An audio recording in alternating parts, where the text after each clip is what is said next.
Pakita ko sa inyo guys kung paano nagre-refuel yung plane. Ayan, dyan pala pinapasok. Actually, first time ko ito makita guys. Ganyan pala. Grabe naman ang tulog neto. As in, pa left and right. Buti na lang di mo na ano yung katabi mo. Wala naman akong katabi. Kasi mo na yung mask mo. Pakita mo naman yung face mo. Dali, huwag ka na ba eh. Pakita mo naman yun. Hala, naliwala.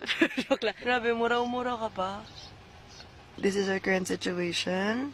And alam niyo ba guys, mas gusto ko tong plane na to kaysa dun sa maliit na ginagamit namin. Kasi this one is not super matagtag, tapos may mga tables. Mas maluwag siya.